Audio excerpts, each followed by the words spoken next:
Is everything predetermined in advance, or only some things, or is nothing predestined? In a moment, I will tell you my position, so we'll have full disclosure, and you'll all know where I am coming from.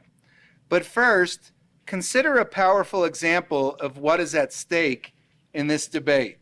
The tsunami that hit Southeast Asia, that killed tens of thousands of people. Some people think that the tsunami was part of God's eternal plan. Others think that it was just a natural consequence of sin having ruined God's original paradise that he gave us in this earth. And then there's another variation. Now, this topic of predestination and free will is fraught with variations. Some believe that God planned the tsunamis and everything before creation. Many Christians who believe in free will still think that, well, perhaps God intervened. And then there are those who say, well, this is just a natural event, a natural consequence of the sin that Adam and Eve brought into the world. And therefore, when God first created, there would have been no earthquakes, no devastating forest fires, no tsunamis. But because we sinned, our sin broke the perfection that God had given us. During this seminar, we'll try to disentangle often blurred ideas, like separating the idea of God intervening from the question of his predetermination. And we'll separate Calvinism from some other casual versions of predestination. Now, Calvinism, what is that? That takes its name from the Frenchman John Calvin, and it's a systematic theology that makes a lot of predestination.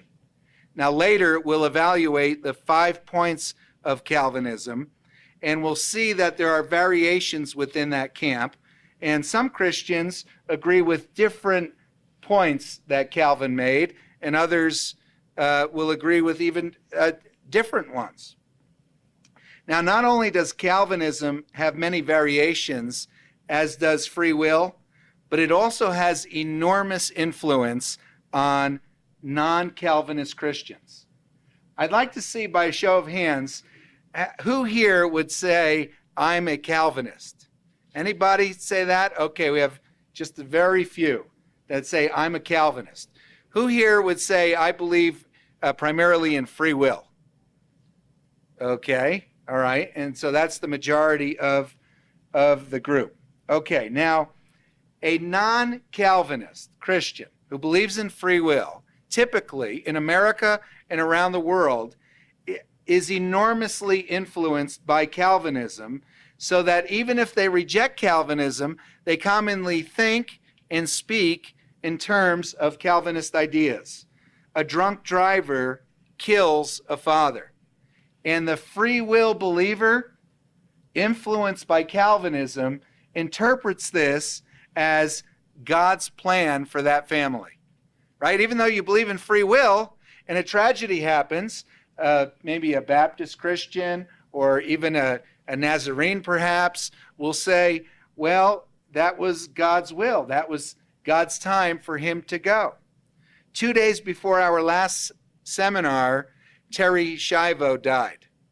And her brother, Bobby, who had spent years trying to save her life and warning people that she was going to be murdered by her estranged husband and by judicial decree, after she died, he immediately went on national TV and said it was God's will that she died. Now, that's a conflict there, right? God's will or murder. Well, for free will Christians like Bobby Schindler would say that murder is not God's will. That's what he would say. But to him, he expresses his grief, his emotion, in terms of Calvinist ideas because we are so influenced in our culture